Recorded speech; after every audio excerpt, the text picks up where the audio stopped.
রিঙ্কি কেমন আছেন? আলহামদুলিল্লাহ ভাইয়া। আচ্ছা, আপনার বান্ধবী নীরু, ওকে বেশ কয়েকদিন ধরে ক্যাম্পাসে দেখছি না, আপনি কি জানেন ও কোথায় আছে? কেন ভাইয়া, আপনি জানেন না? না, আমি ঠিক জানি না। ওর তো বিয়ে ঠিক হয়েছে। বিয়ে? আপনি তো ওর কাছের মানুষ, আপনার তো সবার আগে জানার কথা।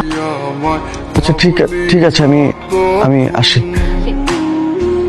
নীরু আঙ্কেল, আসসালামু আলাইকুম। তুমি একটু নিচে নামে, তোমার সাথে আমার একটু কথা আছে। এই বেয়াদবটা কে? সারের মতো চেঁচাচ্ছে কেন? বাবা, ও হচ্ছে আমার ভার্সিটির সিনিয়র। আমি দেখছি ব্যাপারটা, তুমি ভিতরে যাও। সমস্যা তোমার কোনো কমন সেন্স নাই? এটা একটা ভদ্রলোকের বাসা, তুমি এখানে রাত্রিবেলা এসে সিনক্রেট কেন করতেছো? আমি যা শুনছি তাকে সত্যি। সেই কৈফিয়ত কি আমার তোমাকে দিতে হবে? অবশ্যই, আমি তোমাকে ভালোবাসি। কিসের ভালোবাসা? কবে, কখন, কোথায়? একটা মানুষের সাথে সখ্যতা তৈরি হলে বা তার সাথে কথা বললে সেটাকে প্রেম বলা যায় না, সেটা প্রেম হয়ে যায় না। প্রেম এত সস্তা না। যেদিন যা ছিল সব মিথ্যা, সব বানানো। সবকিছু তোমার ভ্রান্ত ধারণা ছিল, তোমার ভুল ছিল, তোমার ভ্রম ছিল।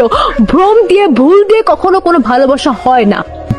নীরু, কি হয়েছে তোমার? আমাকে একটাবার বলো।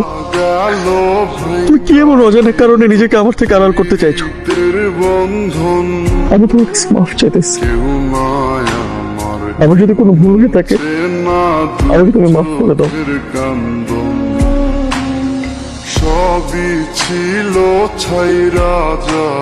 রাতের বেলায় নির্জন জায়গায় ডেকেছেন। পাবেন না প্লিজ, আমি সেই রাতের জন্য খুবই অনুতপ্ত। আমি আপনার কাছে হাত জোড়ছি, মাফ চাচ্ছি। ঠিক আছে, আপনি আপনার জীবনের গল্প বলবেন বলছিলেন। ওখানে মনে হয় চা পাওয়া যায়, চলো চা খেয়ে আসি। তোমাকে আজকে কেন এনেছি জানো? কেন? ওই যে বেঞ্চটা দেখছো, ওই বেঞ্চটাতে আমি আর হিমেল বসে অনেক গল্প করেছি। হিমেল না খুব সাদা মাথা একটা ছেলে ছিল।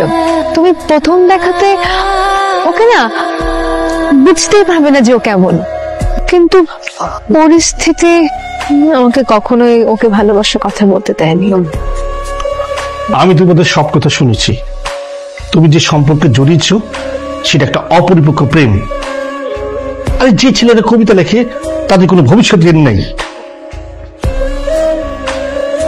আমি তোমার কোনো এক্সকিউজ শুনতে চাই না।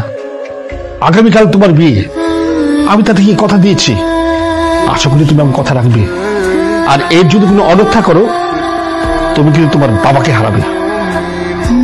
ও সরাসরি আমাদের ভালোবাসাকে প্রত্যাখ্যান করলো। আপনি বলেন, এটা কেউ ঠিক কাজ করেছে? তারপর থেকে না আমার জন্য কি একটা হয়।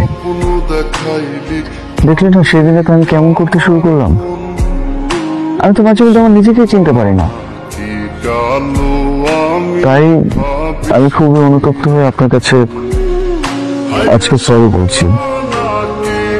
আর আমার এই গল্প না আপনি সেটা অন্য কেউ জানে না। আপনি বলতে পারেন আপনি খুবই লাকি। আমি তো ভেবেছিলাম আপনার মাথায় সমস্যা আছে, আপনি সাইকো।